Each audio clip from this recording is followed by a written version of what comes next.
Es un honor dar inicio a nuestras actividades en un momento de profunda reconfiguración del orden internacional. La dinámica actual del Asia-Pacífico nos exige un análisis integral que fusione lo comercial con lo geopolítico. Al referirnos al Indo-Pacífico, no solo adoptamos una nueva geografía, sino que abrazamos la complejidad de un eje de poder donde Chile debe navegar con visión de Estado. Este encuentro busca dotar a nuestra audiencia de las herramientas necesarias para comprender y actuar sobre los factores que están redibujando la centralidad económica del siglo XXI. Es en la cuenca del Pacífico donde se concentran nuestros principales socios comerciales y fuentes de inversión extranjera, de manera que nunca será suficiente la cantidad de actividades que le dediquemos a desglosar sus elementos, proyectar sus tendencias y sopesar a luz de todo esto nuestras capacidades para dar respuesta a la multiplicidad de desafíos y oportunidades que se presentan en el horizonte cercano. Entre estas últimas se encuentran la posibilidad de diversificar nuestra canasta exportadora, tanto de bienes como de servicios, y nuestros socios comerciales también, ya sea de forma bilateral o a través de bloques económicos. En cuanto a los riesgos, cito una de las conclusiones de una reciente investigación que comisionamos al Instituto de Estudios Internacionales de la Universidad de Chile y en cuya elaboración también colaboramos. Y dice, en el plano geopolítico, la creciente competencia entre grandes potencias en el Indo-Pacífico introduce nuevas variables en el análisis del comercio internacional. La fragmentación normativa, el aseguramiento de las cadenas de suministro y la emergencia de esquemas minilaterales configuran un entorno en el que los países de tamaño medio, como es el caso de Chile, enfrentan incentivos simultáneos a la hora de profundizar la apertura y de gestionar riesgos estratégicos. Para su información, esta publicación está disponible en nuestro sitio web y también en las redes sociales por si quieren profundizar un poco más en sus conclusiones. Bueno, y de todos estos riesgos y oportunidades, así como con seguridad de otros muchos asuntos, conversaremos durante esta actividad, para la que volvemos a contar con panelistas de clase mundial, consumados expertos en la materia que nos ocupa y que paso a presentar. Parto por Deborah Elms, quien es la jefa de política comercial de la prestigiosa Fundación Hinrich, con sede en Singapur. Antes de incorporarse a la Fundación Hinrich, Deborah fue la directora ejecutiva y fundadora del Centro Asiático de Comercio. También se desempeñó como presidenta de la Asociación Empresarial y Comercial de Asia y como directora de la Junta Directiva de la Fundación del Centro Asiático de Comercio. También forma parte de la Junta Directiva del Asesor de Negociación Comercial e Inversión de la Comisión Económica y Social de las Naciones Unidas para Asia y el Pacífico. Integró el Consejo Asesor Internacional de APCO y el Comité Asesor Técnico Internacional de la Alianza Global de Profesionales del Comercio, donde también presidió el Grupo de Trabajo sobre Política y Derecho Comercial. Fue miembro del Consejo de Comercio e Inversión del Foro Económico Mundial. Jonathan Fried, por otra parte, preside el Comité Nacional Canadiense del Consejo de Cooperación Económica del Pacífico, conocido como PEC, y es miembro distinguido de la Asia-Pacific Foundation de Canadá.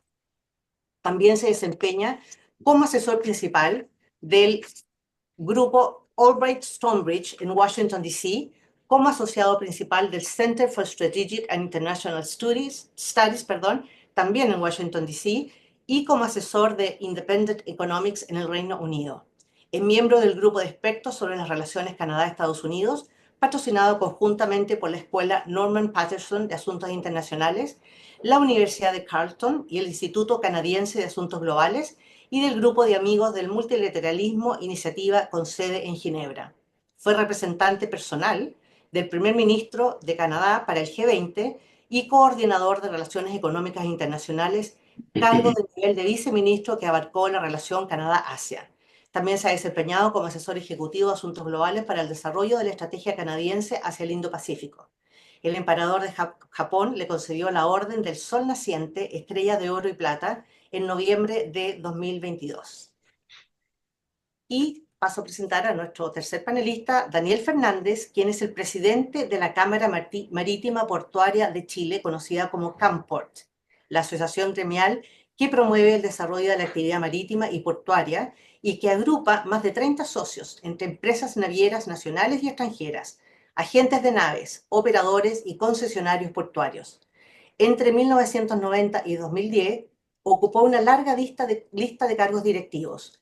Se desempeñó como director ejecutivo de Televisión Nacional de Chile, como gerente general de la Empresa Nacional del Petróleo, gerente general del Complejo Portuario Mejillones, presidente del directorio de Ferronor y presidente del directorio de Metro Sociedad Anónima.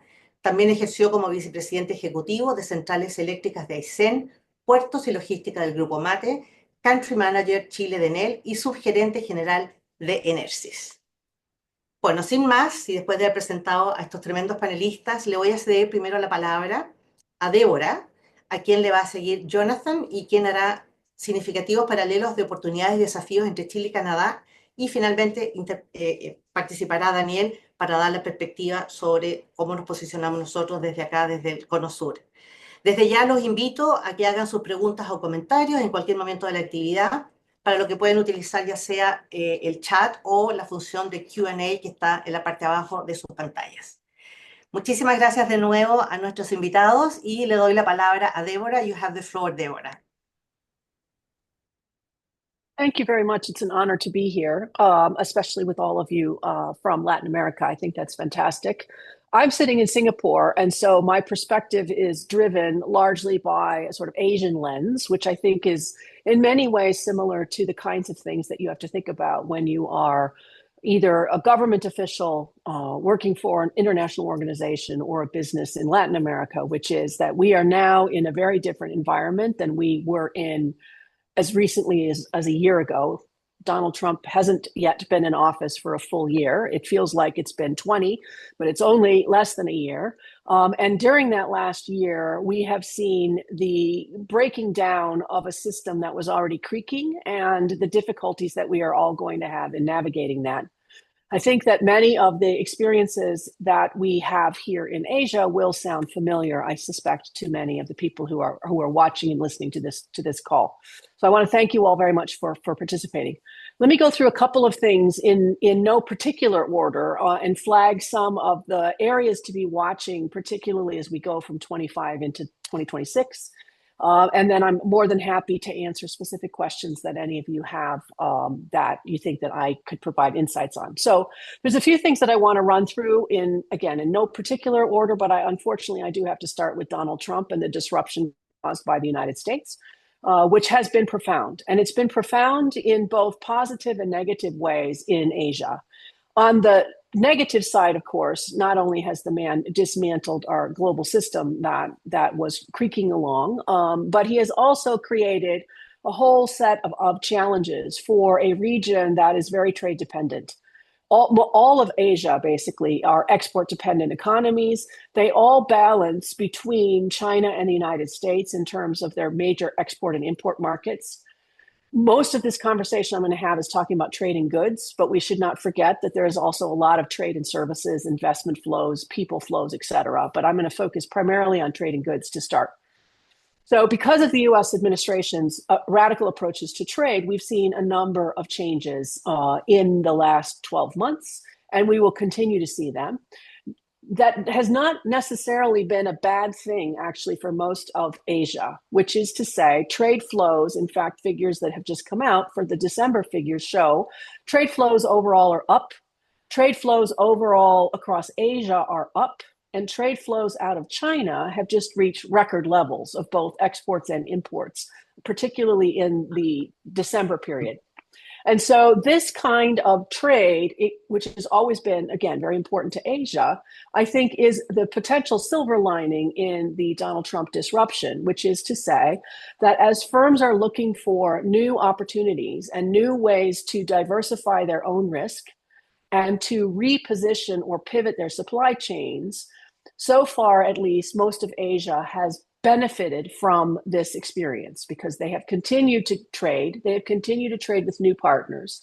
They have been seen as attractive partners for others who are looking for new opportunities themselves. And so the 2025 experience, at least, has been largely positive, obviously with the disruption caused by the United States market changes notwithstanding. So generally, fairly good picture for trade flows.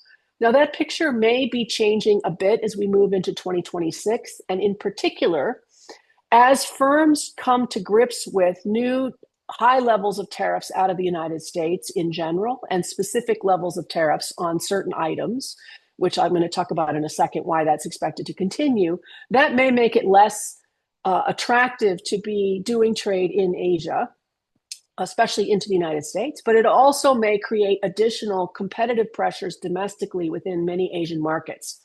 If the world is trying to pivot and find new opportunities, it means that many parts of the world that previously did not experience direct and fierce competition from foreign firms, not just Chinese firms, but foreign firms in general, are increasingly going to be under domestic pressure because those firms are going to be looking for new opportunities themselves. And so we are seeing some of that in some of our areas. For example, Indonesia has been struggling quite a bit with pressures in textiles, partly by Vietnamese firms, also by Chinese firms, but in general, by the difficulty that Indonesian firms have been having in becoming competitive in this sector that is, again, looking for new opportunities. Indonesia looks like a very attractive market, and that has created some domestic level pressure. So that sort of tension that is building in the domestic environment, I think, is likely to continue in 2026 and perhaps even escalate for some areas as this pivoting of supply chains really starts to take hold in the region. So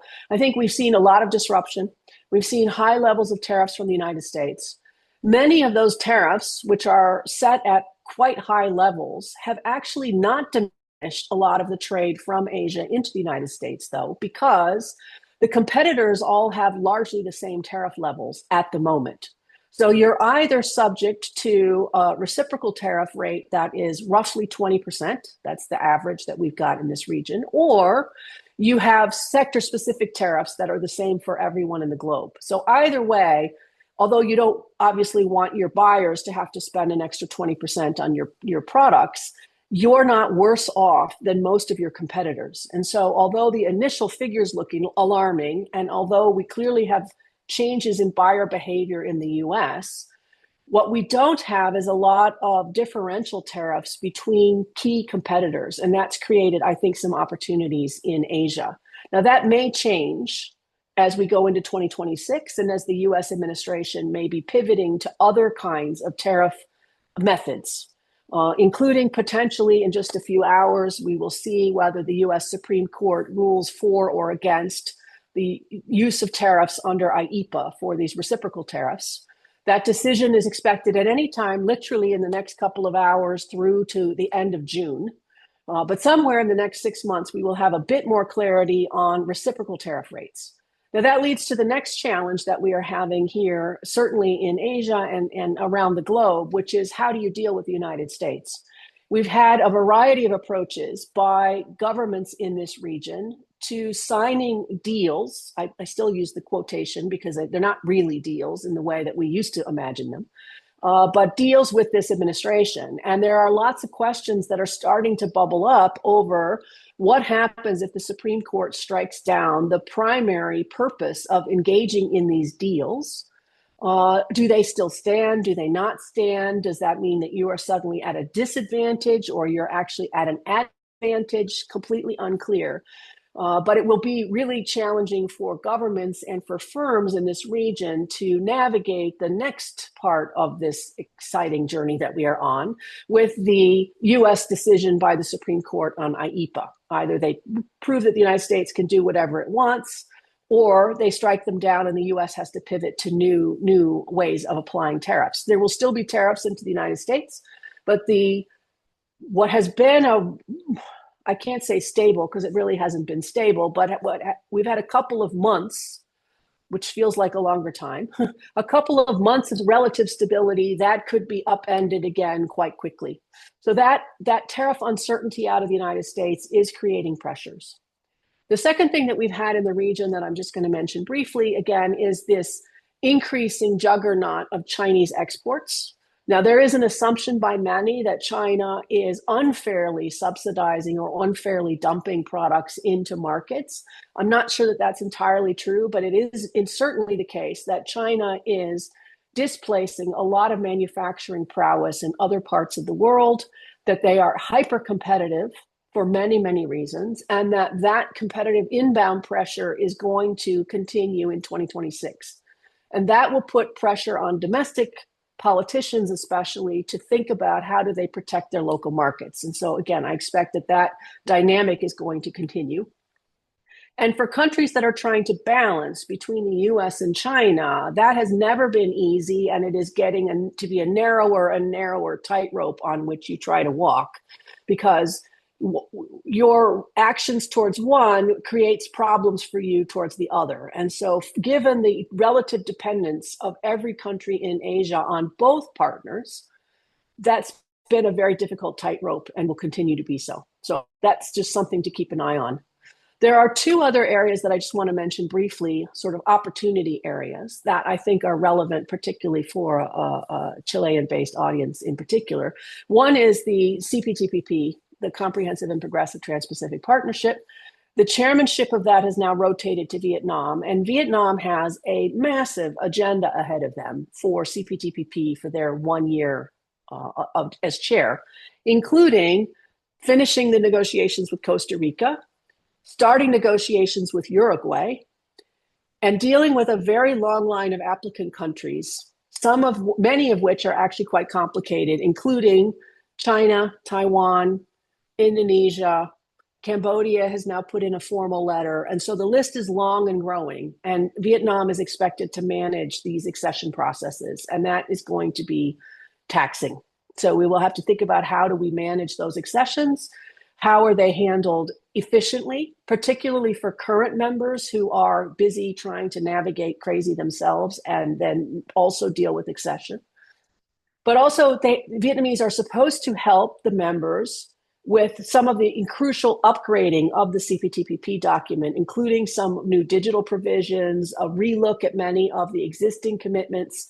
And so there is supposed to be quite a lot of activity taking place within the CPTPP by the current members. And then there's this third set of activity that I'll just mention briefly, which is the CPTPP members have tried to begin at the very end of last year dialogue with both the European Union and with the Southeast Asian countries, not to join, just to be clear, but to think about ways in which they might better cooperate, better coordinate moving forward to manage this sort of chaos that we are in. And so keeping an eye on CPTPP, I think, is important. And certainly for firms, CPTPP remains the easiest way to diversify risk and to increase certainty, because the rule book exists, and the rule book so far, knock on wood, has not been altered by the current members, and hopefully will not be altered in a negative way in the future.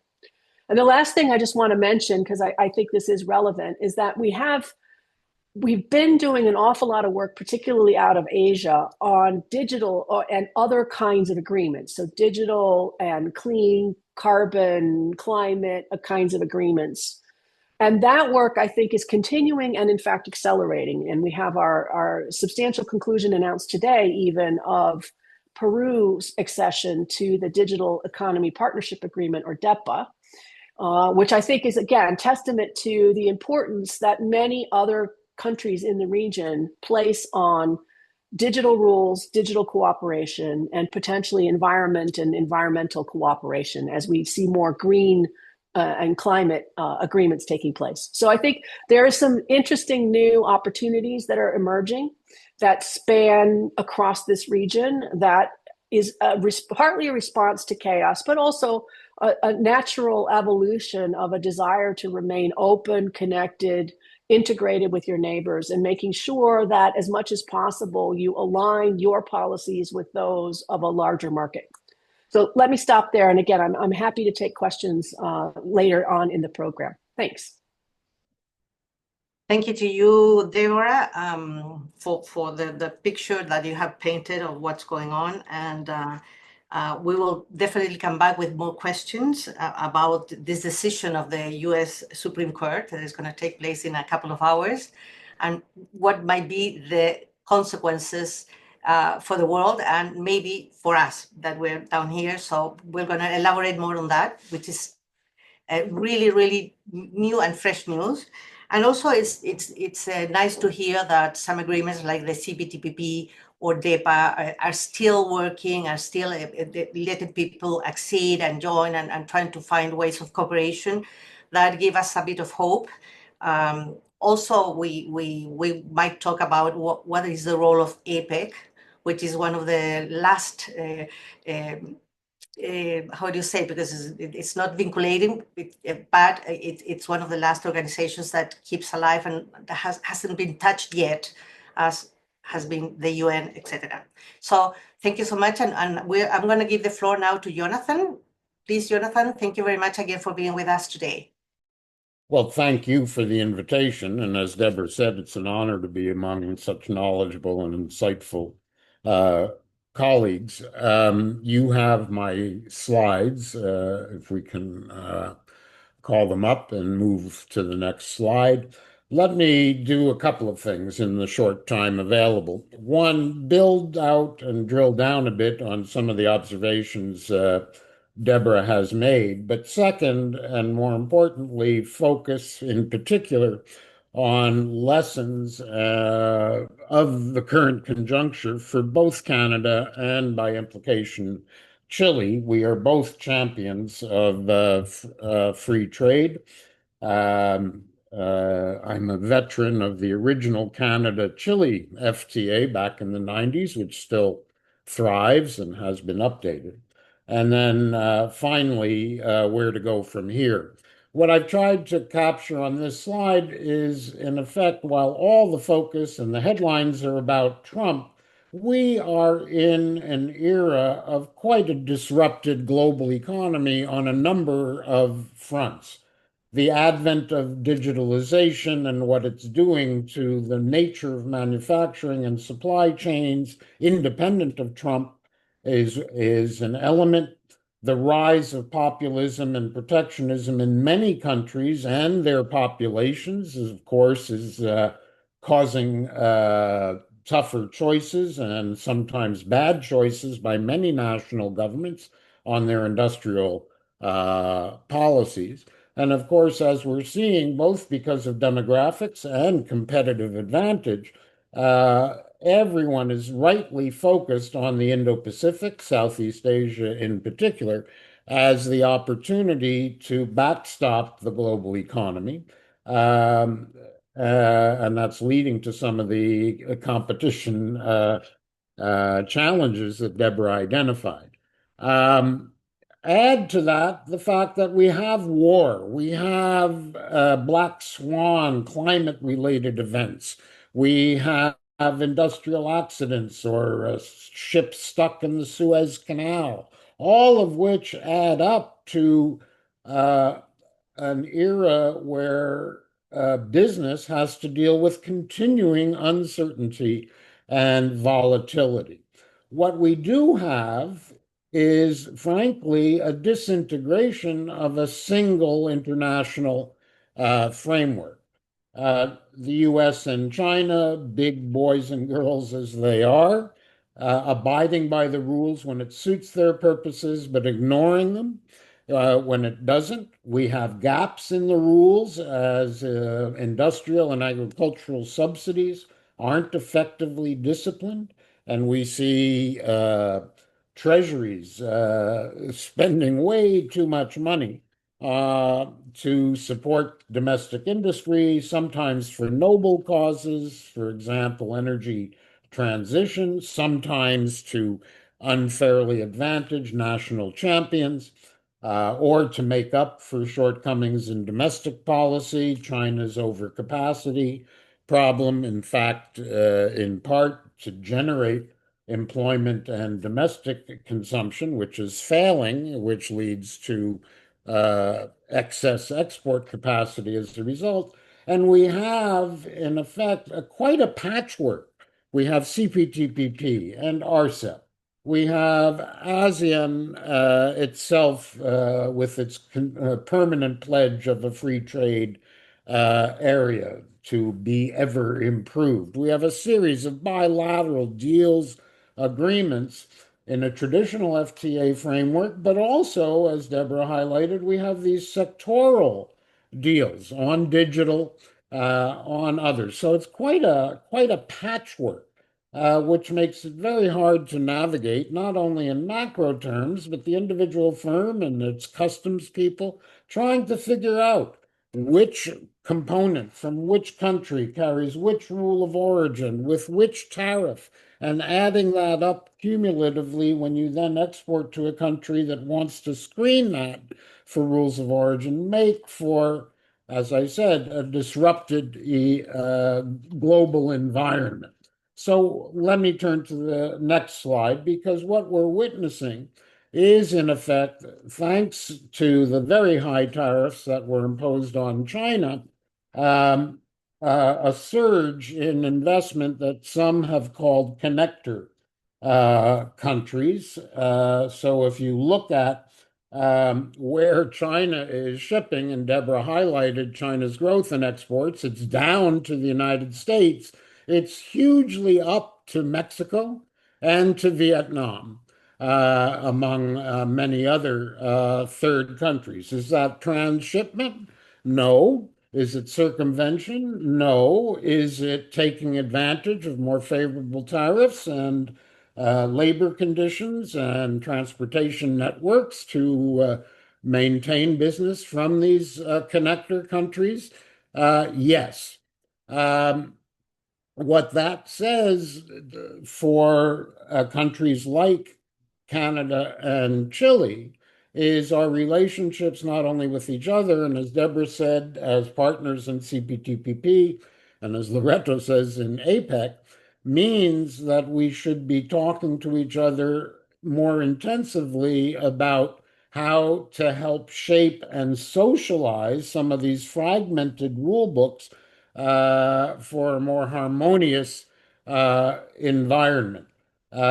Even within the Pacific region, in addition to DIPA, you've got an ASEAN digital code, which sort of overlaps, but is a little different than the DIPA code.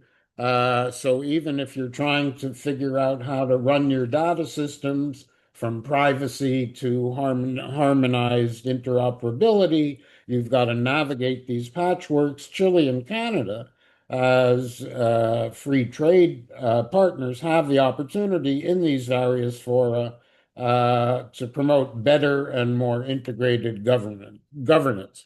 Add the economic security dimension, where both Canada and Chile are major sources of a range of critical minerals. And I don't just mean rare earths. Take the demand for copper as a fine example. And we have to think about, in this era of demand and control for these materials, it's not just the materials, it's the processing and the further value added. So we both need to think about and work on, as Indonesia has tried to do with nickel as well, how to get maximum value added. So let's go to the next slide and turn to Canada and Chile. It's very interesting if you put us alongside each other, because we each have an undue dependency on our major market. Canada, of course, thanks to 30 years of integration under our original bilateral FTA, then NAFTA, now the USMCA version of that. We still have, in effect, three-quarters of our exports tied to the United States. They're our major investor in our country, and we have deep integration of our supply chains. An automobile crosses the border between Canada and the United States and Mexico maybe 5 to 7 times in the course of its assembly, just to put out a single vehicle. Add to that oil and gas, electricity, the minerals that I talked about, and agri-food were each other's largest customers for agri-food. So we have huge dependency. According to my statistics, Chile has 40% of its exports tied in with China. And that's a fair dependency as well. And China has become a major investor in mining and in energy infrastructure in Chile. I mentioned copper. You have wonderful lithium resources. China, of course, is well advanced in the energy transition in terms of moving to renewables and solar. And China is a huge customer for Chile in fruit and agri-food. But that means for both of us, despite the fact that we each have a huge network of FTAs, you have 22 official FTAs, 13 others, 65 countries under one or another free trade arrangement between Chile and your customers. That's 85, that's covering 85% of the globe. Canada, although it's only 15 FTAs, given that we have CPTPP plus Canada and the entire European Union, we're covering 51 countries, about 60% of global GDP in our FTAs, which is great, but we're not neither of us taking full advantage of that, given the numbers I just gave you on concentration. And why? In part because we have problems at home by not recently investing sufficiently in the infrastructure needed to diversify and spread out our customer and base and our investment connections. Canada, given our huge landmass, 3 oceans, faces challenges in upgrading our ports, our rail lines. We've been too complacent in shipping out our raw materials and critical minerals without adding value added at home. Chile, as most of the participants know, you have your own port challenge, and Danielle will speak to that, no doubt. The energy grid needs updating, as do the mining corridors. If we are smaller population middle powers and we don't generate enough capital at home, we both have a need for attracting investment to help make that infrastructure happen. The world is awash in free capital from China to the Gulf to Europe as well as to the United States. But here's the United States saying we want all the investment in the world to come to the United States. So we're into competition with our customers to some extent on how to attract diversified sources of capital in infrastructure and in the key sectors that I identified. And as Deborah said, if America is saying, oh, if you take in China, then we're not going to do business with you. And China saying, you're being mean to us if you're not doing business with us. We each are being squeezed in facing that challenge. So what has Canada done in recent years and currently to try and deal with that? Let me turn to the next slide. We did spend a good deal of time across all of government, beyond our trade ministry, in analyzing the region, our connections, and what it would take to have more diversified customers, more diversified sources, and more diversified investment opportunities. And we developed a fully integrated Indo-Pacific strategy, which is now 3 years old. It is whole of government, 17, 19 different ministries involved. It integrates trade with development, with defense and security, all in the same place. That means paying attention to our maritime and security presence.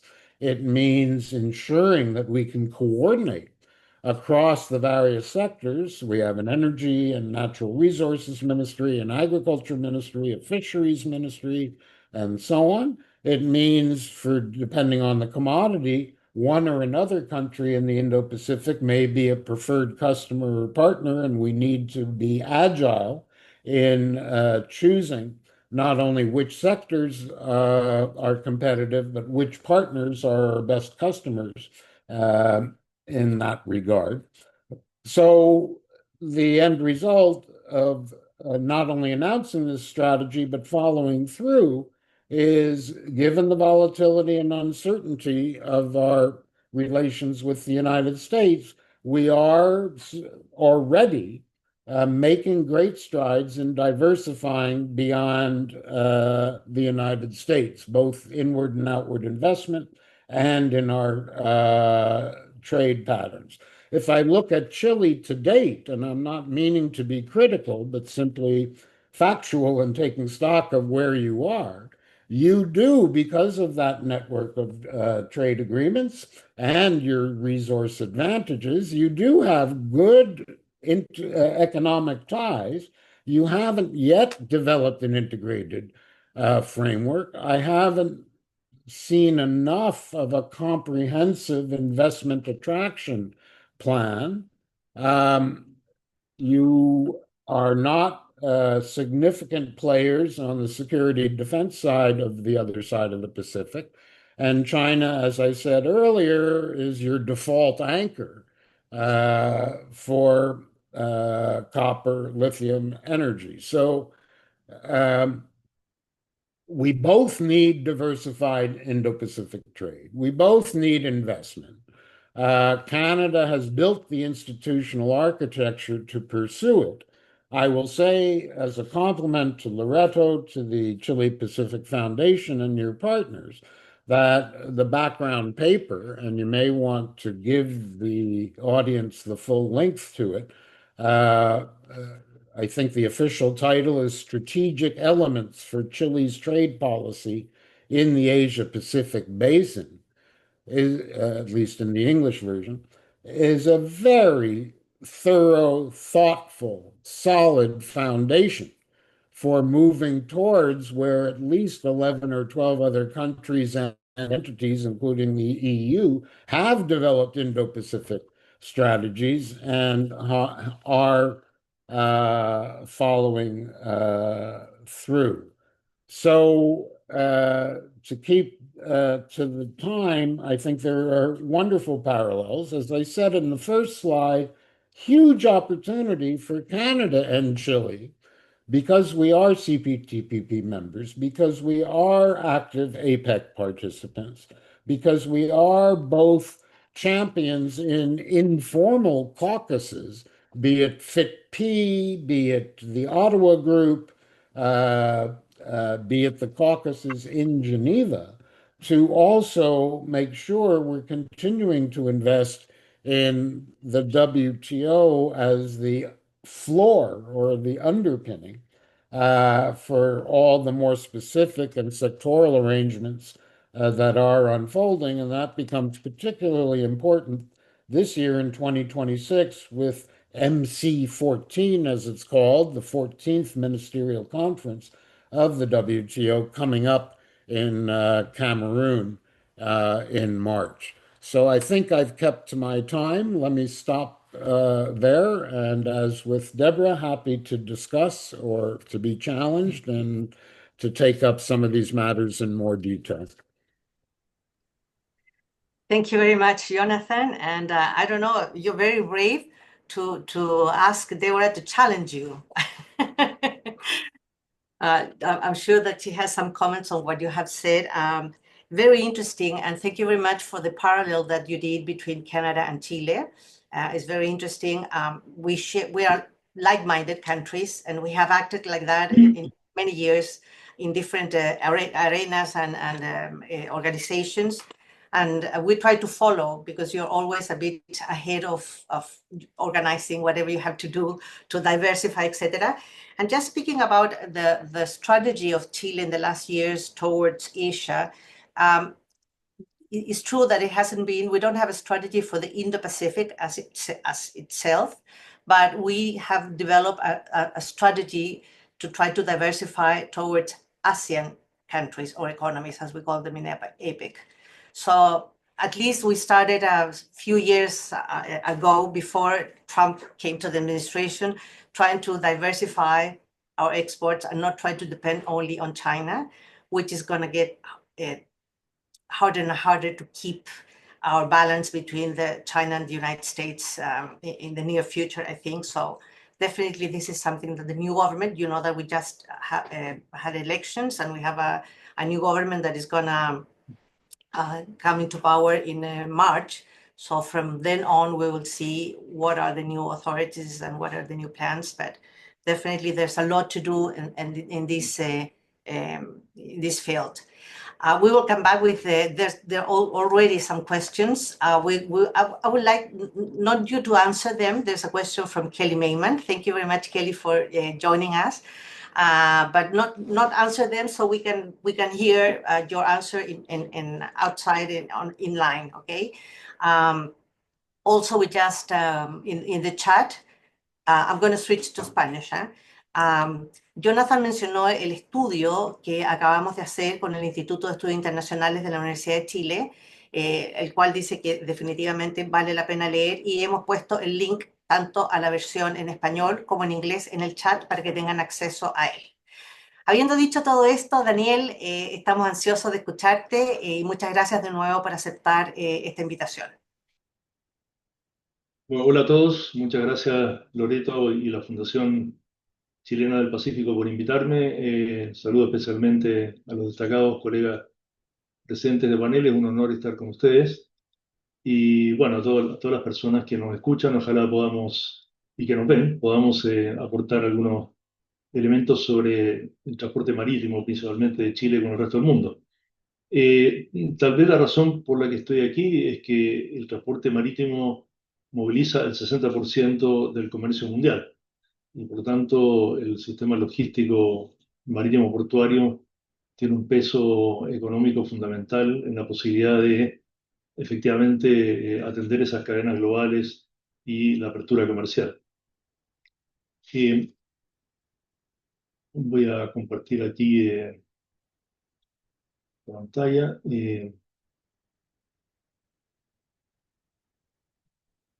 Bueno, la verdad Jonathan me ahorró algunos minutos, así que gracias Jonathan, en el sentido del tipo de productos que Chile comercializa principalmente con China, con Asia Pacífico. Lo que quiero mostrar en estos dos gráficos que voy a presentar es que si uno mira la evolución en toneladas y en dólares, tanto exportación como importación, uno mira que los volúmenes de carga, digo, medidos así, entre Chile y Asia Pacífico, más o menos se han mantenido en un nivel estable a lo largo de 11 años. La caída es la pandemia y el rebote, la alza y el rebote de la pandemia. Pero si uno mira la línea horizontal, digamos, más o menos no han cambiado tan dramáticamente los volúmenes. Sin embargo, cuando uno mira a China en particular, dentro de este grupo Asia-Pacífico, ve un crecimiento sostenido, de nuevo con altibajos, pero sí un crecimiento, lo que muestra que la composición de China en la relación comercial con Chile ha ido superándose, creciendo en el tiempo. Todos estos análisis que yo estoy mostrando consideran tanto contenedores como graneles. Eso es bien importante porque el volumen de graneles que Chile exporta a China es significativo, minerales, ¿no es cierto?, de cobre particularmente, concentrados de cobre. Y lo otro que iba a decir también es que no lo mencioné, es que el transporte marítimo representa, en el caso de Chile, el 95% de las exportaciones. O dicho de otra manera, el 95% del comercio exterior de Chile se moviliza por vía marítima, lo cual es bastante evidente si uno mira su particular geografía. Algunos tips estratégicos que quiero mencionar. En materia de contenedores hay un desbalance significativo entre lo que importa Chile y lo que exporta. Chile es un terminal de itinerarios, o sea, está al extremo sur y por lo tanto las naves que llegan a Chile ya vienen de Perú, Colombia, México recorriendo la costa pacífico americana. No hay hoy día grandes naves del tipo las que se llaman Ultra Large Container Vessels que conecten directamente Chile con Asia-Pacífico, aunque sí está comenzando a verla, o hay un potencial grande con Chancay, en Perú. Pero al ser final de itinerario, como digo, dependemos de otros puertos y las navieras se ajustan a esa demanda. Y también tenemos un desbalance en materia de contenedores. Es decir, Chile exporta mucho mineral, importa mucho mineral concentrado, granel, e importa mucho contenedor. Entonces sucede que las naves que llegan a Chile con contenedores de China, por ejemplo, o de Asia Pacífico, luego tienen que devolverse con no mucha carga desde Chile, con muchos contenedores vacíos para hacer el retorno, lo cual hace poco atractivo a veces el itinerario. El fiel reflejo en los mercados de estas situaciones habitualmente o de estos desbalances son los precios. Si ustedes quieren enviar un contenedor de China a Chile, o traer, en este caso, un contenedor de China a Chile, en mi caso, puede que le cueste $2.000, $1.500, $3.000, dependiendo del tipo de producto, del itinerario de la nave, de muchos factores. Pero si luego yo quiero enviar un contenedor con carga hacia Asia Pacífico o China, puedo tener muy buenas ofertas, incluso hasta $50, lo cual significa que la naviera está liquidando, las navieras están liquidando su capacidad, ¿no es cierto?, sus volúmenes vacíos para poder devolverse. Esto, como digo, es bastante riesgoso porque al final también las navieras toman decisiones sobre sus buques y de repente dicen, bueno, no me conviene ir a Chile porque tengo que cobrar una tarifa muy alta para enviar un contenedor porque a la vuelta no voy a tener carga de retorno, o voy a tener baja carga de retorno en contenedores. Entonces es importante eso. Hay un desbalance en la exportación de graneles de Chile hacia China versus la importación, hacia Asia Pacífico, y hay un desbalance también en contenedores. Quiero hablar de Perú, a pesar de que me invitaron principalmente a hablar de Chile, porque Perú está significando un elemento estratégico bien relevante en esta costa. Eh, Cuando se habla de competencia entre puertos, a mí a veces me llama un poco la atención, porque un exportador chileno de arándanos va a exportar su arándanos por San Antonio, Valparaíso, por la zona central. No va a mandar un camión a Callao, en Perú, para que desde Callao se exporte el arándano. O sea, no, por tanto, para esa exportación de arándanos no están compitiendo los puertos chilenos peruanos por captar esa carga. Los que están compitiendo son los países.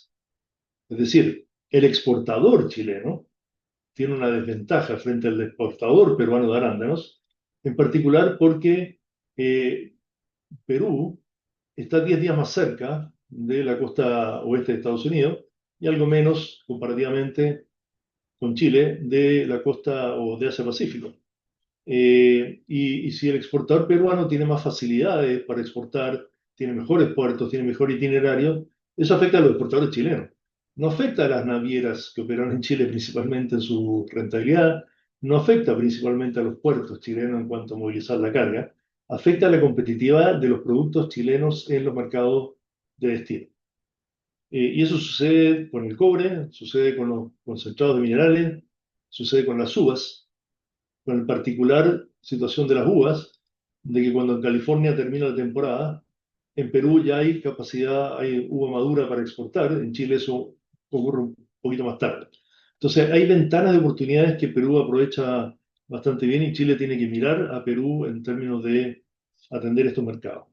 Yendo directamente a Perú, entre el 2013 y el 2023, la profundización de la relación comercial de Perú con China ha sido espectacular. Han aumentado prácticamente al doble el valor de las exportaciones eh, peruanas a China en ese periodo, mientras que las importaciones desde China han mostrado aumentos del orden del 5%. O sea, la relación comercial entre China y Perú es principalmente exportaciones de Perú. ¿Mm? Y marginalmente importaciones desde Perú, en valor, estoy hablando. Eh, Ahora, un ejemplo de esto son los minerales, ¿no es cierto? Los minerales en Perú representan el 60% del valor de las exportaciones eh, y a su vez el mineral de hierro es un 95% de ese mineral que se exporta.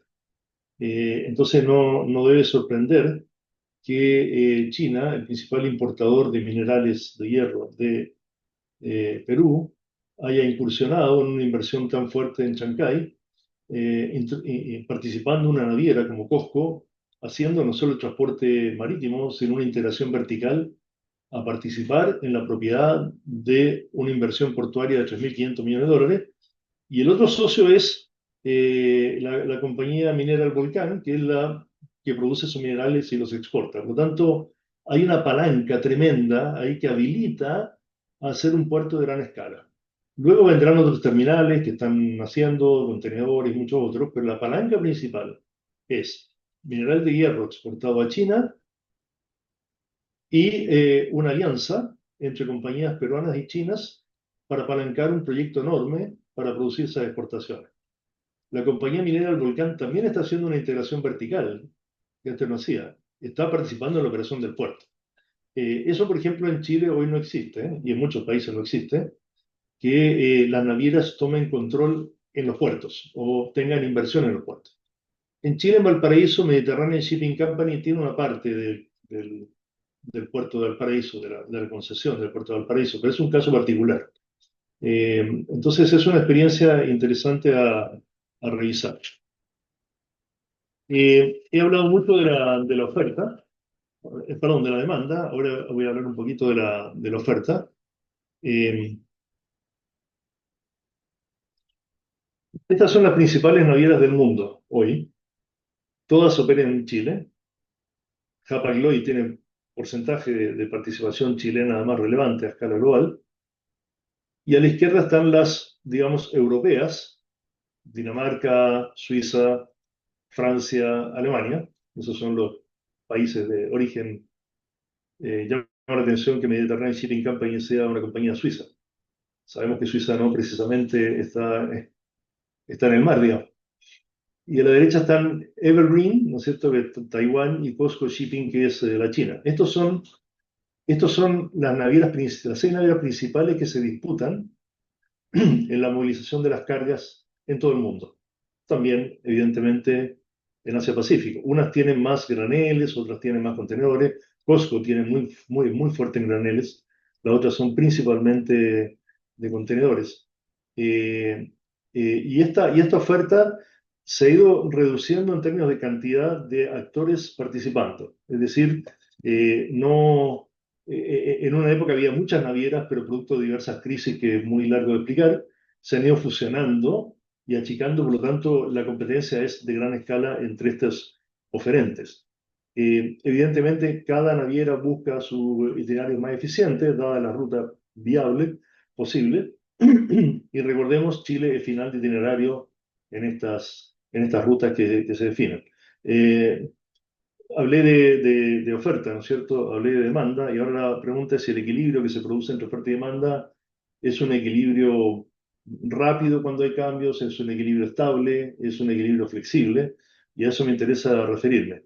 En este gráfico que ustedes ven, que está estático aquí, esto es una foto de ayer, aparecen las naves que se movilizan por las diversas rutas en el mundo, y ustedes pueden ver en Marine Traffic abajo, pueden entrar ahí y ver esto online, ¿no es cierto? Y ver cada nave que se moviliza, incluso dónde está su contenedor, si está siendo movilizado por qué nave en particular. Entonces, en estas grandes movimientos de comercio exterior y en estas 6 navieras y otras, se atiende muy bien la demanda y se produce siempre un equilibrio global. Global, recuerden la palabra, equilibrio global. Claro, en ocasiones sucede, como en la pandemia, que se produce un desequilibrio temporal y que finalmente llega un equilibrio. Puede que no nos guste ese equilibrio en términos de las rutas viables, que a lo mejor los costos son más altos, a lo mejor los tiempos de viaje son más altos, pero al final el sistema se acomoda. Y cuando ocurrió la recuperación de la pandemia, se produjo este llamado efecto látigo, en que hubo mucha fuerza en la exportación para volver a recuperar stock y para volver a exportar, y eso produjo una tensión en la cadena logística brutal, pero de nuevo, tarde o temprano, fletes más caros, fletes más baratos, el sistema se acomodó bastante rápidamente. Creo que es muy importante entender que este equilibrio es relativamente rápido cuando ocurren fenómenos globales. Por ejemplo, cuando ocurrió la crisis del Golfo Pérsico, el cierre del Canal de Suez, los riesgos en el Estrecho de Hormuz, con incluso misiles hutíes disparando a naves comerciales, el sistema se acomodó rápidamente, pero ¿cómo se acomodó y aún persiste? A través de cambios de rutas, me imagino que ven mi puntero, como estas que están acá, a rutas pasando por el Cabo de Buena Esperanza, ¿no es cierto?, en el sur de África, lo que implicó mayores necesidades de naves por trayectos más largos y mayores costos. Pero al final, de nuevo, el sistema se acomodó. Y uno de los problemas que tienen las navieras luego es la apertura del canal de Suez, que está a punto de gestarse ya. Algunas naves en estos días ya han transitado nuevamente por el canal de Suez y por el estrecho de Hormuz, el Golfo Pérsico. Y lo que es preocupante, entre comillas, para las navieras es que va a haber una sobreoferta, porque ahora las rutas se acortan y por lo tanto las naves que antes hacían rutas largas hay más disponibilidad, y además las navieras en la época, como se dice en Chile, de las vacas gordas o de mucha recaudación, hicieron mucho cash. Y como tenían mucho cash, encargaron más naves, pensando siempre en que hay una oportunidad de crecimiento. Y la verdad es que no ha habido tal crecimiento tan significativo, porque las economías globales no han crecido tanto como se esperaba, y por lo tanto se espera una sobreoferta de naves significativa a escala global, y por lo tanto muy probablemente, eh, contra los deseos de algunos de mis socios, una baja, ¿no es cierto?, en el valor de los fletes. Eh, Bueno, algunos factores geopolíticos para ir cerrando que están influyendo en estos equilibrios y desequilibrios temporales. El primero es el rol de China para nosotros en Latinoamérica, lo que mencioné de Chancay en Perú, el intento de intervención de China en comprar acciones en los puertos panameños principales, las inversiones en infraestructura que mencionó Jonathan, y las redes eléctricas y otras en Perú, en Chile, en otros países del Costa Pacífico. Y todo esto, evidentemente, generó parte de lo que mencionó también Débora, que son los tipos de reacciones que ha tenido Estados Unidos, principalmente a través de tarifas o de alteración de aranceles, incluso de acuerdos comerciales, que incluye, entre otras cosas, no solo tarifas, sino restricción en puertos de Estados Unidos para el atraque de líneas chinas o de buques hechos en China. Esta, como sabemos, son algunas amenazas que Estados Unidos en particular el presidente Trump, ha proferido. Algunas se materializan durante rato o no, pero producen un ruido en el mercado y producen que las empresas, creyendo que esto sea posible, toman sus providencias y alteran a veces un poco su itinerario. Y esto tiene que ver también, creo, con la intervención en Venezuela, que tiene que ver también con la exportación de petróleo hacia China. Me voy a anticipar a una de mis conclusiones, creo, y es que aún vivimos la guerra del petróleo. Yo creo que eso hay que tenerlo presente a escala global, geopolítica también, en términos de la navegación, las naves, los itinerarios, porque si uno mira todos los fenómenos de conflictos globales en Medio Oriente, en Ucrania, en Venezuela, son todos productores de petróleo, y las tensiones geopolíticas históricas han devenido a partir de la toma de control de sistemas petroleros, ¿no?, o de rutas de navegación petrolera. Además, los principales usuarios, a pesar de que son productores, pero tienen déficit, son China y Estados Unidos. Entonces, ellos están compitiendo a escala global también por la provisión de energía, ¿cierto?, de diferente manera, y fundamentalmente del petróleo. Entonces, aquí hay fenómenos que son geopolíticos más estructurales, como, no diré la guerra en Ucrania, diré la invasión de Ucrania por Rusia, los conflictos en Israel, ¿no es cierto?, que tienen otros factores históricos, religiosos, políticos, pero que también, en gran medida, son producto de la disputa por el petróleo. Luego Taiwán, que tiene que ver también con disputas más bien tecnológicas o producción de aparatos tecnológicos que importan mucho en la evolución de la inteligencia artificial, y algunos factores de cambio climático, como por ejemplo las sequías que hubo el año pasado en Panamá.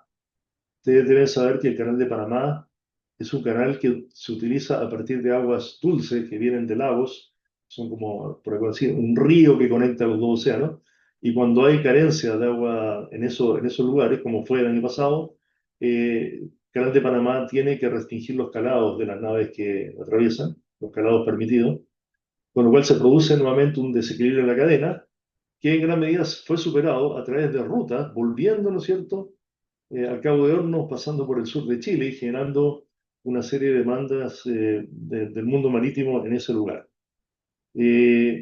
Entonces, lo que quiero mostrar con esto es que el sistema se equilibra muy rápidamente. Y cuando Jonathan dice, si acaso hay un giro hacia el Indo-Pacífico, el sistema se va a acomodar entre 5 y 10 minutos, pero se va a acomodar. O sea, va a seguir, digamos, esa evolución muy, muy rápidamente. No hay que temer que los cambios en la estructura de las exportaciones vayan a dificultarse producto de las rutas de navegación, salvo por conflictos militares específicos en ciertos lugares, eh, pero a la escala global no. Entonces, lo que quiero decir es que las coyunturas geopolíticas de conflicto, de situaciones de guerras tarifarias o lo que fuere, impactan a toda la cadena de transporte marítimo. Y aunque afectan más a ciertas zonas de conflicto, como es natural, alteran finalmente el equilibrio general. De modo que no hay, por así decir, efectos locales contenidos en Asia-Pacífico que solo esos generen alteraciones en rutas e itinerarios, sino que son los efectos globales. Es decir, una naviera, si no hay mucha demanda o hay problemas en la costa Pacífico Americana o en Asia-Pacífico, va a desviar su buque a otras rutas que sean rentables, ¿no es cierto? Y va a seguir operando. O sea, no, por eso digo que los conflictos en Ucrania, por ejemplo, generaron problemas de abastecimiento de soya y de aceite. En varias partes de las rutas tuvieron que cambiarse. Los importadores chilenos que importaban a lo mejor aceite, o argentinos, perdón, los chilenos que importaban desde esos lugares tuvieron que importar desde Argentina. Es decir, también el sistema de importaciones y exportaciones se acomoda y yo creo que la palabra que puede caracterizar al sistema marítimo hoy día es flexibilidad y resiliencia. Es decir, flexibilidad para acomodarse en el corto plazo, resiliencia para atender las demandas estructurales globales a gran escala. Y quiero hacer un aviso publicitario, si me permite, Loreto. Nosotros acabamos de lanzar 99 propuestas para la competitividad marítimo-portuaria. Aquí en Chile es un lanzamiento que hicimos junto con la Sociedad de Fomento Faril, el gremio empresarial de Chile, y ustedes tienen ahí un QR que pueden mirar, ¿no es cierto? Y pueden descargar estas propuestas, entre las cuales hay algunos de los elementos que he mencionado. Gracias. Gracias a ti, Daniel, por esta presentación y explicarnos un poco mejor cómo funciona y cómo se acomoda el transporte marítimo, que en el caso de Chile representa el 95% de nuestras exportaciones se hace a través de transporte marítimo, así que es muy relevante conocer cómo se va acomodando y vemos que es muy ágil y me imagino claro, ustedes obedecen a la voluntad del exportador a dónde van a llevar las mercaderías, ¿no? Y bueno, y el gran debate de por qué no existen más rutas marítimas hacia la India, por ejemplo. Y bueno, ahí hay un problema de que en la medida de que exista algo que exportar, exportable, que sea de interés, efectivamente la ruta se va a abrir. Eso es así. Eh, voy a partir por ti, Daniel, con una pregunta. ¿Concuerdas con lo que planteó Jonathan con respecto a que el sector portuario nacional es un cuello de botella para desplegar la estrategia comercial que el país requiere en el Indo-Pacífico? ¿Tú crees que es así?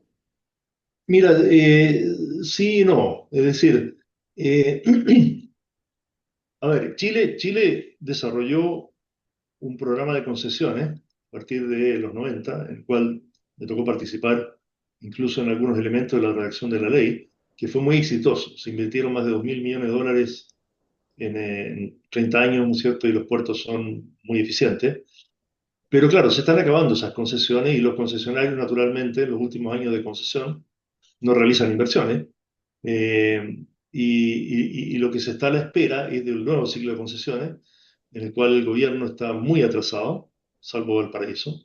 Y por lo tanto, desde el punto de vista de lo que dice Jonathan, si rápidamente no se reconcesionan esos terminales y comienzan nuevas inversiones, vamos a tener un problema grave. Eh, pero si esto se hace a tiempo razonable y con una buena perspectiva de mediano y largo plazo, el sistema portuario nacional a lo largo de todo Chile puede atender la demanda, creemos nosotros, en la proyección que nosotros tenemos, a pesar de que estamos haciendo un estudio específico de proyección de demanda ahora, en este momento, a nivel global de Chile, lo puede acomodar. El tema es qué pasa con estas naves de gran escala que yo mencioné, si no pueden atracar en Chile. Es una desventaja. El puerto de Valparaíso en su proyecto tiene un sitio de atraque para estas ultra large container vessels. No hay otro proyecto salvo el puerto de gran escala de San Antonio que lo pueda atender. Y ahí hay una discusión muy grande respecto de si ese puerto tiene viabilidad respecto de las cargas, ¿no es cierto?, en el mediano plazo. Nosotros tenemos dudas. Pero de nuevo está lo que tú misma decías, es decir, si uno ve unos volúmenes de carga relativamente estancados en los últimos 10, 15 años o 10 años, también se plantea en qué medida anticipo inversiones a la espera, ¿no es cierto?, de un crecimiento. Es el típico juego del antes-después, ¿no es cierto?, que se produce en estas situaciones. Y un caso particular es el del puerto de Iquique. Se ha hablado mucho de los corredores bioceánicos. Si uno mira, hoy día no tiene sentido para un exportador de soya del Mato Grosso exportar por Iquique, mucho mejor por Santos. Y además hay integraciones verticales entre Puerto Santos y estos productores, por lo tanto no se ve en el corto plazo que eso pueda ser así. Pero tú podrías decir que vas a hacer una apuesta estratégica como país generando una oferta que permita activar una potencial demanda, ¿cierto? Esto es poner la oferta por delante de la demanda. Se puede hacer, es una apuesta estratégica que tiene riesgos, pero podría ser hecha. Por lo tanto, la pregunta que uno le puede hacer al gobierno es si cuando licite la nueva concesión del puerto Iquique va a suponer que existe un corredor bioceánico en los próximos 30 años que va a generar demanda y por lo tanto puede plantear un proyecto de una escala mayor. La pregunta es qué pasa con los concesionarios que se van a presentar a esa licitación si es que ellos estiman que no van a tener volúmenes de carga tan significativos y por lo tanto o no se van a presentar o se van a presentar con tarifas muy altas que protejan esa posibilidad. Entonces, estamos en ese juego, sí, permanentemente. Yo creo que el punto que levanta Jonathan lo estamos mirando todos, pero el gobierno tiene que tomar ciertas decisiones estratégicas que a los que los privados van a seguir o no, pero no son los privados los que definen en los puertos que son públicos, los 10 principales puertos de Chile, qué inversiones se hacen. Hay un comentario aquí de Falco, no sé, bueno, no el nombre, dice copia port I. ¿Sabes a qué se está refiriendo? Solamente por curiosidad. Si es que se ha hablado algo de hacer un puerto o sea, de estas plataformas, de estos puertos inteligentes que se manejan solo, etcétera. No sé si sabes algo de eso o es solamente un... No sé si es eso, yo no conozco ese término, la Ya, verdad, ok, y no sé si no es algo de Copiapó, no sé. Pero ya, mira, en las bases de licitación que están haciendo están incluyendo elementos de automatización, pero yo creo que, dado los costos en Chile, la disponibilidad de mano de obra y otros factores, tal vez la automatización va a ser lenta. mm, No así la digitalización de los procesos de exportación e ya. importación a través de los papeles. Todo eso se puede avanzar muchísimo y a través de la coordinación de las cadenas logísticas. Ahí hay mucho déficit en materia de cooperación tecnológica. Claro, aquí está diciendo, me refiero al proyecto de un corredor bioceánico con puerto al Mm, poniente de Copiapó. mm. Bueno, lo acabo de responder de alguna manera. Yo no sé si probablemente Iquique es el puerto que... Pero no, eso que dice Falco sería una apuesta estratégica que alguien haría. Un privado no la va a hacer.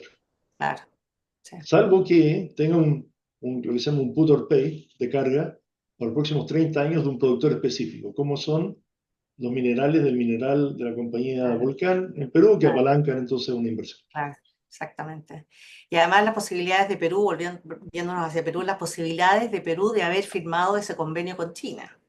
Eso para nosotros hubiera sido muy complicado y hoy en día, por ejemplo, creo que sería inviable, no sé, ese es el gran tema de qué hacemos países como nosotros, como economías medias, que estamos en el balance entre Estados Unidos y China, y eso se va a ir complicando cada vez más atendiendo las reacciones que tiene el presidente Trump, que cada día son más aleatorias o más complejas de predecir.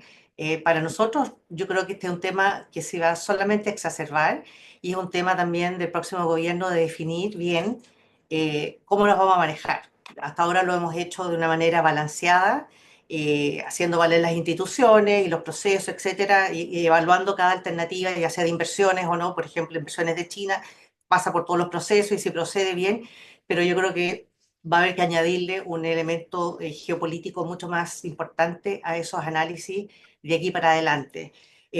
Jonathan, eh, could you follow me in English what I said about economies like Chile and how difficult it's going to be for us to keep this balance between the United States and China? What do you think about that? How do you see this in the future, in the near future, actually? Because this has been changing very rapidly, and what Trump is doing is very unpredictable. So, what could you say about that? Well, Deborah may wish to comment as well. I think the notion of the United States and China decoupling is a myth. The mutual dependencies remain from raw materials through to advanced technologies. Trump is as much a deal maker with China as he is an adversary of China, as we see regarding the on and on again, off again permissions for NVIDIA chips. And the same is true for many of us around the world.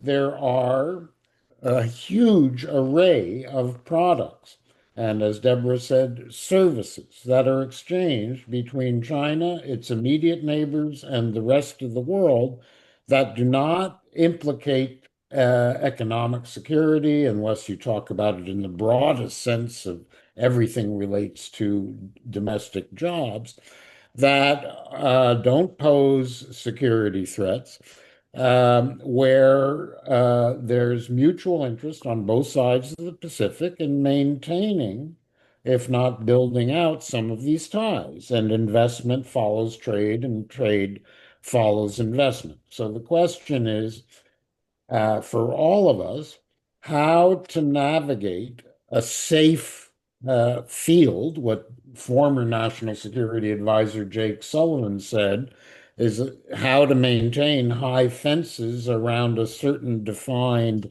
yard. He said a small yard. Some people would define the yard as bigger, where in effect it's cautionary, it's hands off, and where domestic security interests need to take priority.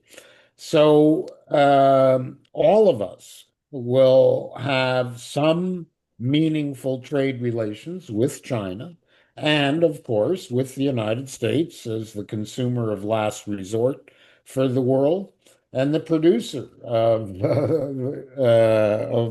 second order after China in terms of manufacturing prowess. So all of us need that kind of balance.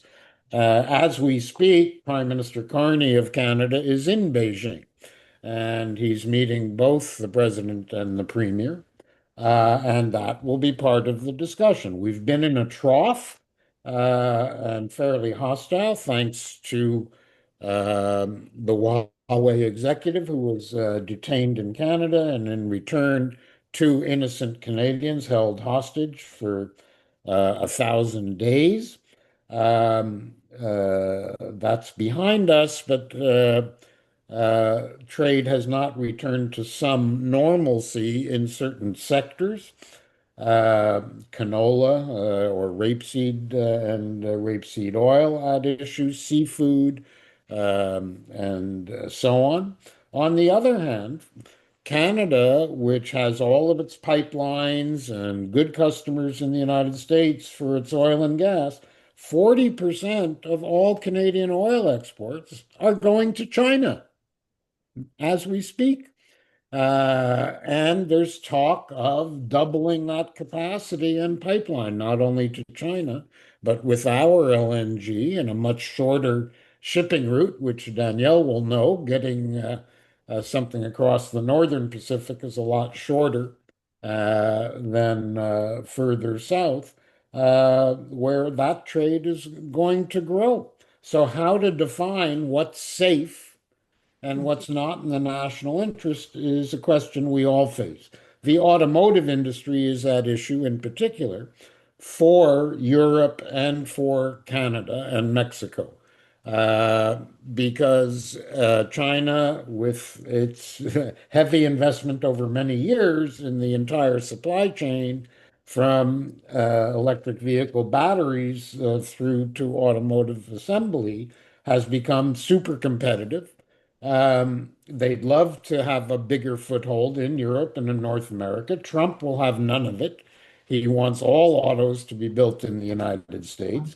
Europe is trying to find a balance and has negotiated very recently something resembling a tariff rate quota and a price floor for Chinese car exports into Europe to preserve space for Volkswagen and BMW and so on. Canada, following the United States, as did Mexico, imposed unilaterally and somewhat offside the WTO 100% tariffs on Chinese electric vehicle battery parts and other parts. China is quite upset about that. So that requires, particularly while we're just about to start a formal review of the USMCA, requires threading a needle in the coming days, weeks, and months as to how to balance in certain sectors. So all of which is to say, I don't expect breakthrough announcements for Prime Minister Carney and President Xi this week. I think a restoration of what you might call normal trade relations will create a more pragmatic floor from which one can negotiate certain concessions, or to borrow Deborah's phrase, deals on commodities or certain products as we grow back to some semblance of normalcy. Thank you very much, Jonathan. So would you say that being Canada and Chile middle powers with significant shared interests in the Asia Pacific, do you think that an active non-alignment is the most appropriate one to make the most of the strengths of both countries in the Asia Pacific? Well, there are various turns of phrase, and active non-alignment is a good one. I'll borrow another word that Mike Froman, the former USTR, has used recently, which is middle powers need to be polyamorous. That, as Deborah said, and ASEAN and Southeast Asia being the paradigm for this, don't ask us to choose sides. We want good relations with all potential partners.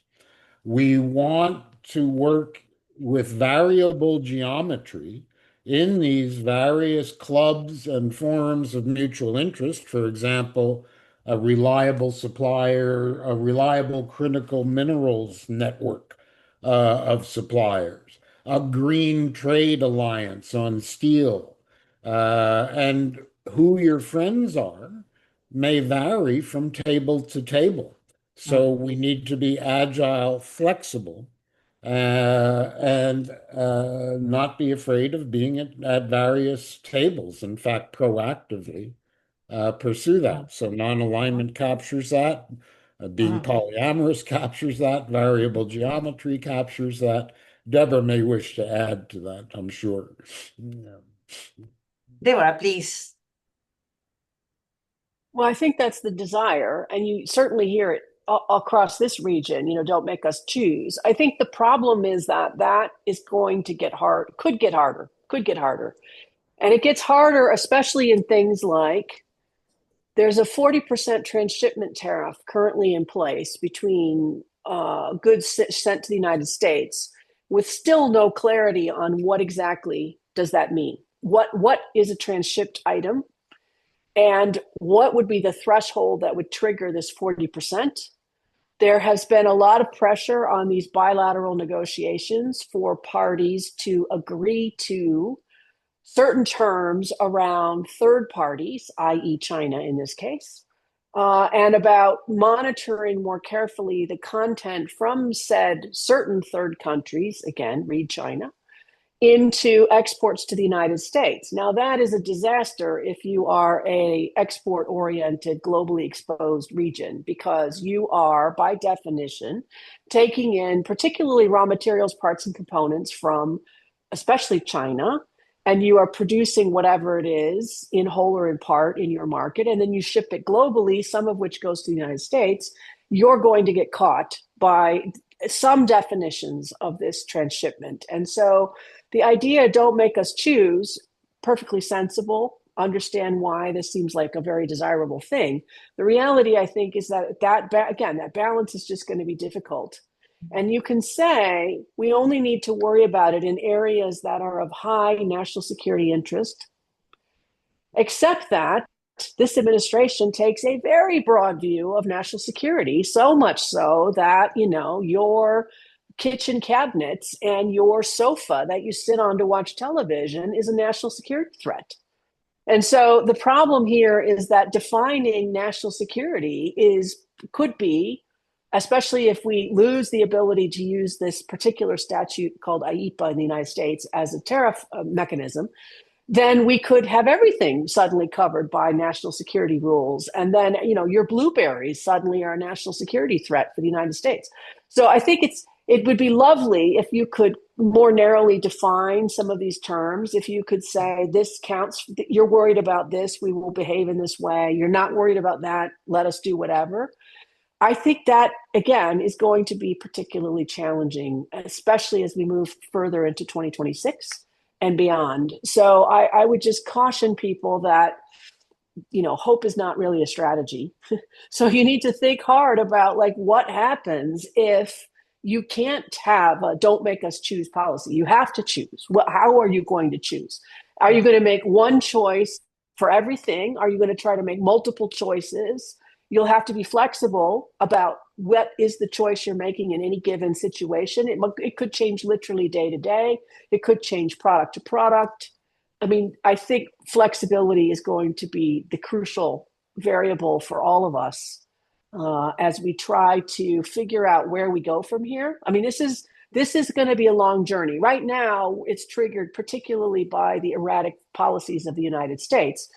But even if we had, let's just say, for sake of argument, a more sensible policy out of the United States, there are a number of other challenges that Jonathan mentioned in particular that are also providing headwinds to the creation of a system that is more fit for purpose right now. And so it's not just Trump, as disruptive as he is, it's also the sort of system and the difficulties of figuring out how do we navigate what will ultimately someday be a new normal. But between here and there, it's going to be a long, bumpy road. Yeah, Deborah, and you mentioned CPTPP because the people who are investing, the export companies, etc., they don't know under which umbrella they should start thinking and building strategies now in terms of trade. So it seems that CPTPP seems to be, in your view, the main gate out of the worst problems caused by current trade disruptions. Do you think the CPTPP will become the dominant economic bloc in the region? And taking into account that it's adding new chapters with digital issues, etc., it will become a more complete and broad agreement. What do you think about that? Well, if you're a company and you're not using CPTPP to trade with other CPTPP members, you are leaving money on the table or you are missing an opportunity, because CPTPP should be delivering you today zero tariffs on basically everything. It's full opening for services, for investment. It has a whole lot of other elements. The rules are set. So far, knock on wood, no governments have changed those rules. The conditions aren't sort of, day to day, minute to minute changing. This is the agreement that you should be using. And over time, it will develop even more, I think, importance. The challenge with the CPTPP, though, sort of speaking honestly, is that we have not huge countries currently in the CPTPP, and they are geographically distant from one another. And so by definition, it means that as important as it is and as crucial as it is for companies who are already trading in those trade lanes. It doesn't cover everything, and it certainly doesn't cover, at the moment, some of your most important trading markets and some of your neighbors, which is just the way that trade normally works. You trade more with your neighbors than those who are geographically far away. So I think it's a crucial tool. It does deliver real benefits for companies. Again, please ask your government if you're not using CPTPP, and all of the current members have resources in place to help firms who are trying to export to other CPTPP countries understand how to take advantage of it. So please do so. It will help with a lot of diversification, but it will not solve all of your problems, because at the end of the day, you still need to find buyers and sellers for things, and they're not always in the markets that happen to be in CPTPP countries. Maybe just a quick footnote, according to what I've read, the so-called utilization rates. How much are firms actually taking advantage of this free pass are low in both Canada and even more so in Chile, that the take-up of the opportunity that CPTPP provides is modest, growing, but still very modest. Our two governments are doing what they can to advertise and to educate, but the responsibility is with the private sector to go out and play on the playing field that governments have created. Yeah, absolutely. Well, I think it would be great if all of the current members could do a better job of reaching out again to their business community in clear, plain English or Spanish to explain what it is that this agreement delivers, how it works for you, and sort of handhold through the process at the beginning. And I think that will help with the utilization rate increase. One challenge we have is that it's hard to track. I get this question all the time. How do we know if the CPTPP is making a difference? There's a question that just came in about UK participation in CPTPP. That's a new member. UK is a new member. Are there benefits? Of course, huge benefits. How much are we actually seeing in trade volumes that are increasing as a result of CPTPP? Kind of unclear. We've had statistical issues. COVID made a mess of our data. So it's just hard to know for sure. But I would say I can make this promise. Any company that has ever come to talk to me about trading, we can, and you use the CPTPP. If you're not already using it, there's money. It's that simple, right? So absolutely take a look at this agreement, because in a time of disruption, at a time of higher tariffs and higher trade costs, anything you can do to deliver lower costs has to be good for your company. Thank you so much, Deborah. Definitely, that's one of the pending issues, not only with CPTPP, but with like Canada and Chile, that we have all these free trade agreements. Most of them are underused because people don't know about them, what are benefits, etc.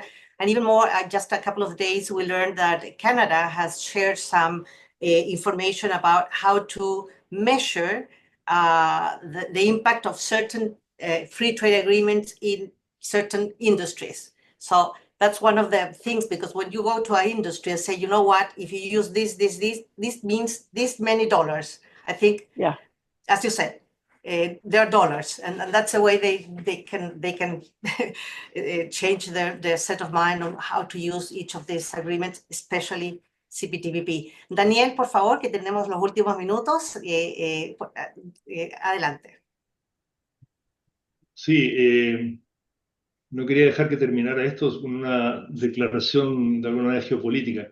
Si tú me preguntas a mí respecto del tema China, Estados Unidos, el rol de China, si yo entregaría prácticamente en carácter de soberanía por 50 años un borde costero chileno a una empresa pública china o de otro país, yo no lo haría. ¿Okay? Menos para ese nivel de inversión. O sea, no sé si ustedes recuerdan cuando Perú puso en duda el acuerdo de exclusividad para esta compañía en Chancay, digamos, la operación de Chancay.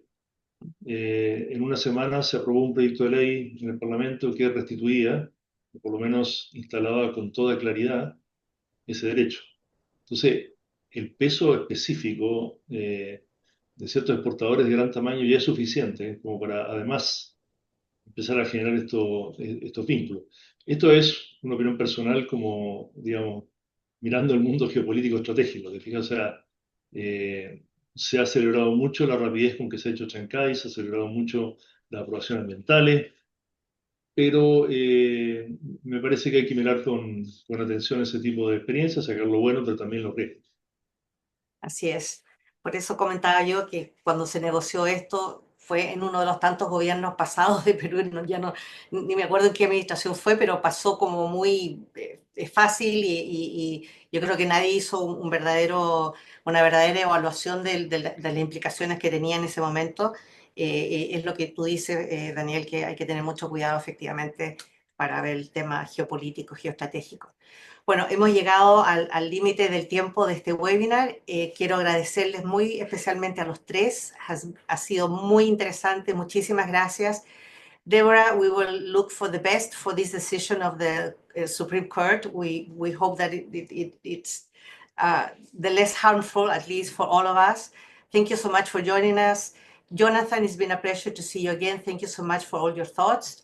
Y Daniel, muchísimas gracias por darnos tu perspectiva de esta industria tan importante y que son ustedes los que manejan al final el comercio global. Así que muchas gracias a los tres y a la audiencia también por haberse sumado a este webinar de la Fundación Chilena del Pacífico. Muchas gracias y que tengan un buen día. Gracias, Jonathan, Débora. Nos vemos. Thank you.